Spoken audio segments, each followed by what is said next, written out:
like, what does him talking do for this team? Like, other than be like, all right, well, now AJ is on the record. Like, it's not like they're going to play much Here's better. what I think the AJ Brown press conference did. One of the main problems with this team was the tension and the ugliness of the team. It was tense. People were mad. There was a lot of calls on WIP like, AJ Brown doesn't like the coaches, and of course he doesn't because they're idiots and they don't trust each other, blah, blah, blah, blah. Maybe you had to be there.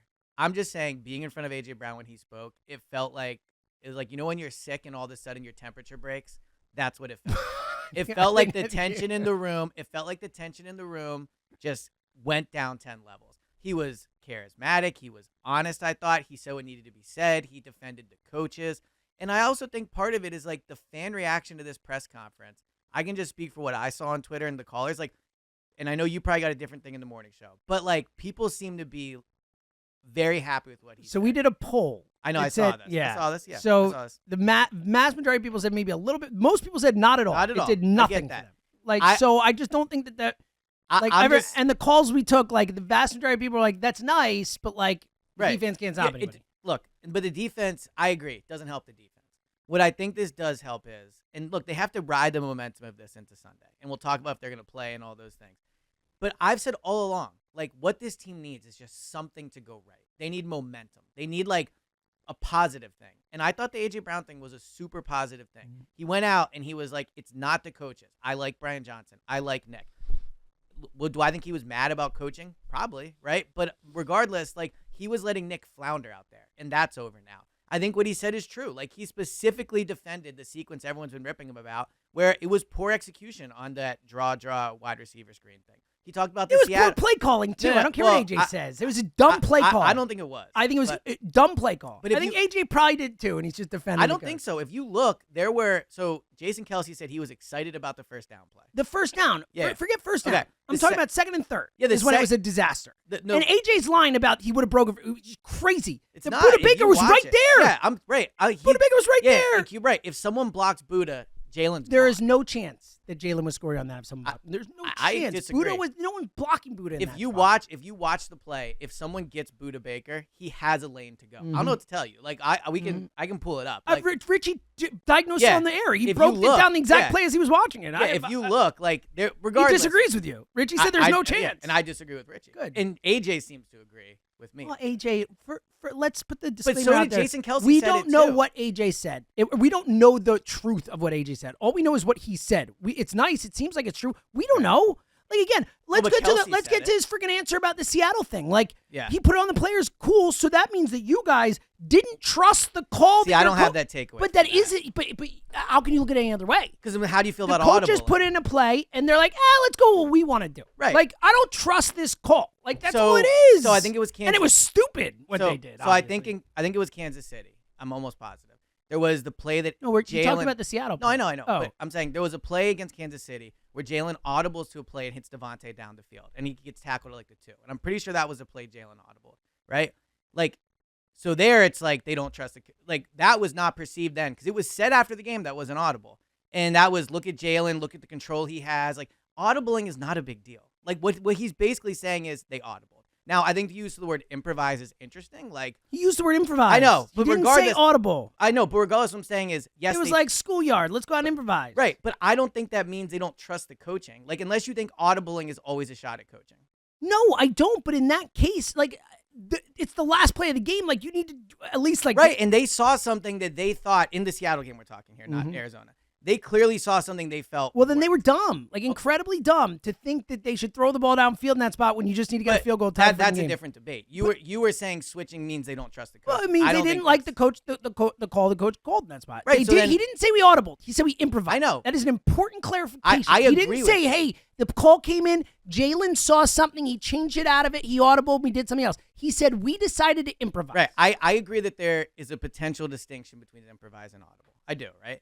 But regardless, I don't think him saying they changed the play or audible, improvised is what he said. I don't think that means they don't trust the coaching staff. I don't. Because then, they there's audibling all the time. Yeah. I just don't believe, AJ, that he fully believe and look, I think he defended the coaches. I do believe him that Nick took bullets for them and all that, and I think they appreciate and all that. Yeah. I just it did not like it. It made me feel 0%. Well, here's 0% better about their chances this year. Maybe about like the team and the Right. connection, like a little better, and Nick a little better, I guess. Right. But like 0% do I think this makes them a better football team. So I also think the AJ Brown press conference was perfect for like, what are those things called where you look at a piece of art and you see what you want to say? Mhm. It's like you know what I'm talking about? No. They're like ink block. I know what you're talking about, Right. but I don't know what there's a specific word for. Okay, so I think the AJ Brown press conference was you got from it what you wanted from it, right? Like I believe the main problem to me is player execution. That's my belief. Maybe I'm wrong. That's my belief. I think talent is the main problem on defense. Yes. So I view this as almost two different teams. But again, see, I think you are only focused on the offense, like usual. Right. When the defense reason is the bad. Eagles are going to lose is the defense. Right. Like AJ can say whatever the hell he wants. They got to score 45 points a game. Yeah. Like it ain't going to happen. Well, all right. So I agree the defense is really bad. Now they're getting Slay back. I think that'll help. It'll help. Right, and their Cunningham is back. Like they will be a healthier defense, which I think will help. Regardless, I think the defense is bad. I think Patricia's a bad coach. I think they're poorly coached on the defensive side of the ball. Like there's a lot of clips this week that are circulating of confusion before the defensive snap. That falls on Patricia and it falls on Nick as well. Like the defense is bad. The point I'm making about the AJ thing is twofold. One, it helps the offense, which helps the team, in my opinion. But two, it is undeniable that it was incredibly tense and ugly around this team the last for everyone else. But like, and I think in the locker room too. Well, he said he like apologized. Yeah, he had apologized and all. But like again, I just think it's like, what's the word I'm looking for? It feels like it's like performative. Not even just that. Like fairy tales and rainbows. To think that him giving a press conference is going to change the chemistry, the complexion, the whole thing of this team. Like it feels like it's like.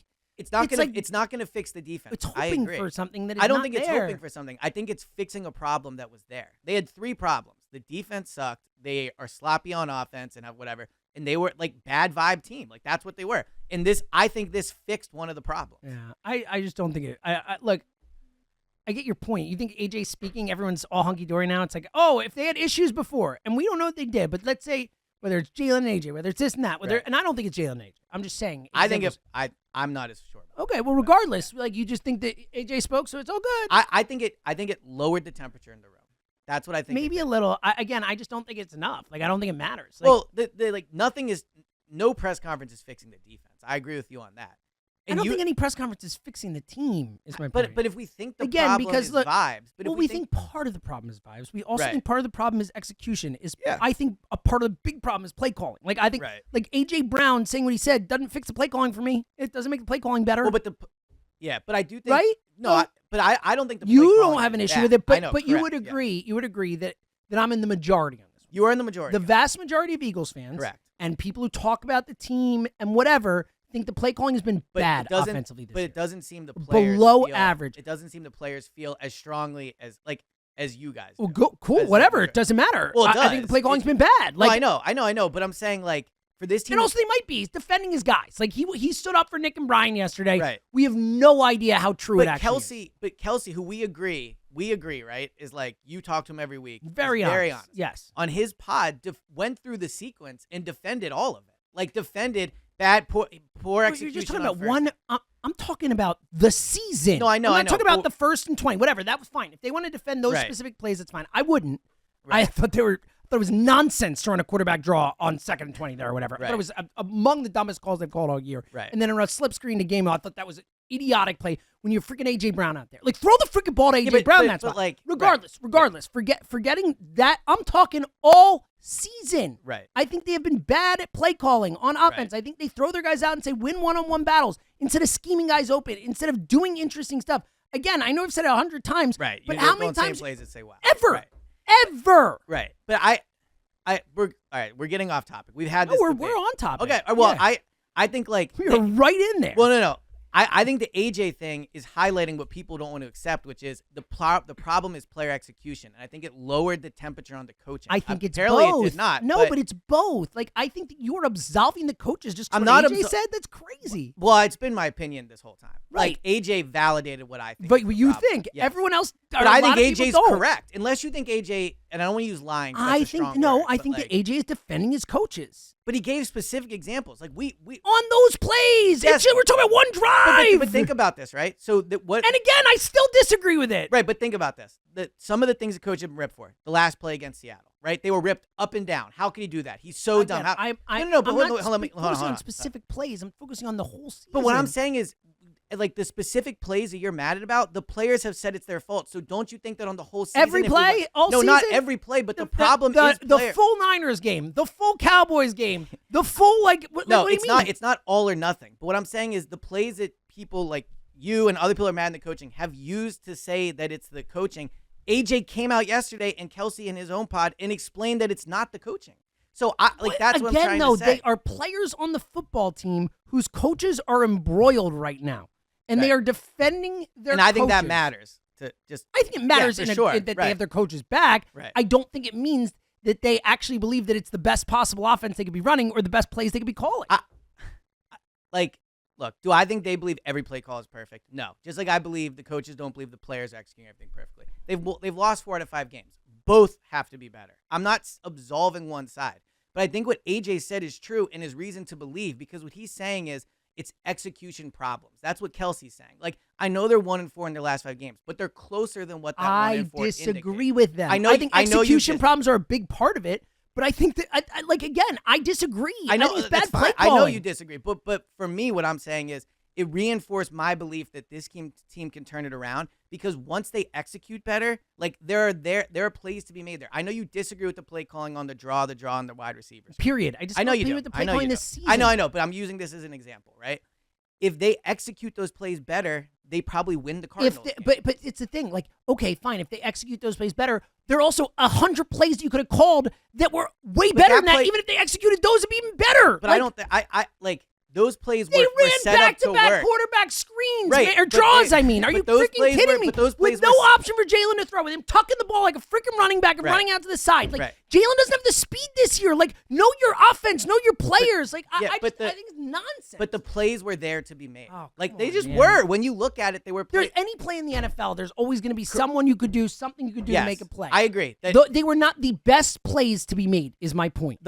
I'm just saying the players seem to disagree. The players are defending their coaches. I do not believe for a second. You think Kelsey on the podcast I think that Kelsey, no, I think that he's telling part of the truth. I think he's telling that I'm going to defend these plays because I can.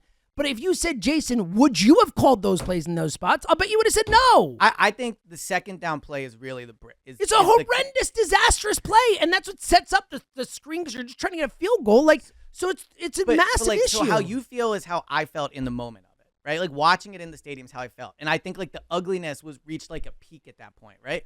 But when you go back and watch the play, again, I just think you're letting what AJ had to say, like, completely because I believe dupe him. You well, I believe him. I believe what he said. And maybe you had to be, I'm not, like, saying, but Howard said this on the thing, too, like, on the radio with you guys, and I'm paraphrasing, but I think he said something like the feeling around it while he was doing it. I'm just saying, being in that locker room when AJ talked, it was a feeling of, like, whew, like, okay, like, the ugliness is over. That's what I felt being there. Like, all right, now maybe it won't be. Maybe they'll go out on Sunday and they'll play terrible and people will be upset again and AJ won't talk. Like, that could certainly happen.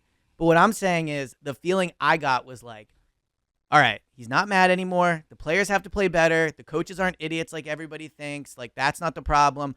If they execute better, they can turn this around. Because Brandon Graham has said it. Jordan Mailata has said it. Jason Kelsey has said it. They're taking accountability. I just think, like, players, and I appreciate them taking accountability. I think they're putting more on them than it should be on them. Like, it is what it is. This is the core. I think Nick Sirianni's done a bad job this year, and I wouldn't fire him, but I think he's done a bad job. Like, you talked about it. You think he's done a bad job in game managing and all that. That's different than play. I think his offensive design is weak. I think his play calling, or their play calling, has been poor, or at least not good. At best, average. Like, I just feel like people are like, wow, it's all good now. I think it's crazy. Because I think this team needed to feel good. Everyone does. Like, again, but that's what I'm saying. Like, we're a big vibes guy. I just don't think they're good enough. But that's a different, first of all. No, it's not, because you're talking about turning the season around. I'm saying I still think they're going to lose in the playoffs. Right. Probably. And they could. At worst to San Francisco and maybe to Tampa. They absolutely could. But, like, the 2017 Eagles, right? Would you agree that run they were talented. They were much more talented. So, what's across the board. I think it was Corey in Columbus that brought this up, and I think it was an interesting point. When you look at you and I have argued about that. I think the 2017 team was a lot more talented than you. I still thought it was better than last year's team. Well, I'm saying if you look at talking pure talent. Like, if you look at the corners and like I think that defense was better than this defense. Without a doubt it was. But it was just an interesting point I hadn't thought of. There was not a ton of talent on the 2017 defense. There was. Of course there was. Well, I'm saying the corners were bad. We all agreed with that. The corners were bad, but everyone else was good. I mean, Malcolm Jenkins was great. Obviously, Patrick Robinson was awesome as a third corner. Good that year, the defensive line was great with depth, with guys to rotate. Nigel Bradham was awesome that year. Like, they had dudes. Like, Rodney McLeod they had two great safeties that year, including, like, one of the best in franchise history. Yeah, like, Malcolm was a big difference. Look at this team now. Like, my point is, like, yeah, they have some talent on the defensive line. Like, they have nothing other than Slay on the back end. Nothing. Like, Reed Blankenship is like an average player. Maddox is good. Maddox is hurt, man. He didn't look like close to Vontae Maddox. Right. I don't think you can expect anything from Vontae Maddox. He had a torn pec. He wasn't supposed to play this year. It's cool he's back, but I'm not relying on Vontae Maddox. Right. I think the 2017 team was way more well-rounded, way more talented top to bottom.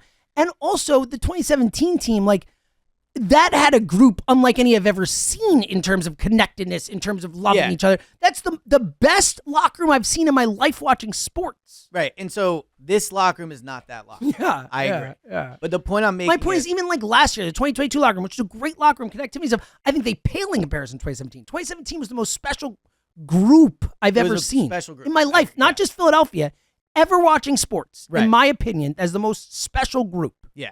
The Red Sox team, that's a good one. 0-4, no doubt. But regardless, I agree with you. But the point I'm making is, like, off the field stuff can impact your performance on the field. Of course, that's it can. The point I agree with that. And so, like, when you look at what AJ did and the vibe, I thought both before and after. Like, I'm just telling you, when I like, it's what you felt. It's what I felt. Room. Yeah, I get that, but that doesn't mean it's what every player on the team feels. It doesn't. It's not what like the group feels. AJ got up and apologized to the team, which is nice. I appreciate that. It felt like yesterday was the breaking point of the tension. That's all I'm trying to say. And I think the tension was a big problem. And I get your point. I think the tension, as soon as they start struggling, a game is back. Like, I think it's all about struggles. We'll find out on Sunday, like, for sure. And I think the first few drives of their first playoff game are massive, right? Like, if they can come out and they can get a 14-0 lead or like whatever, I think this team is ready to roll. So you think they're going to go on a run? Yes, I've always thought they're going to go on a run. So you think they're going to go to San Francisco and win in the second round? I think they would have to do that to go on a run. Well, we'll see how it plays out. I mean, like, there's a chance they don't have to go to San Francisco. Of course there is, but let's say, assuming things play out the way... I think at San Francisco is the one game I'd pick them to lose, right?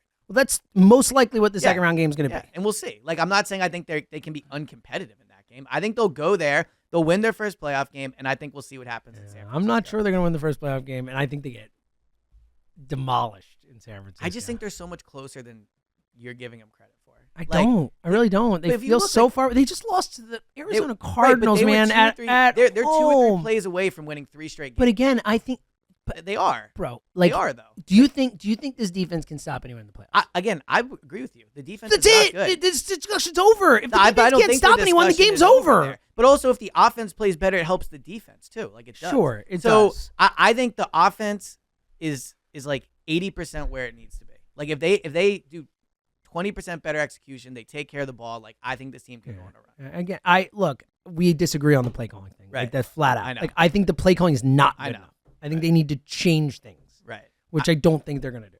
And I don't think they need to. I think if they execute better, they're capable. I get it, but you do, again, you realize, like, the vast majority of people, and not just me, like the John Richies, like people who played in the NFL, who played in these schemes, all say this is not good enough, this scheme. Yes, I get that. I disagree with them.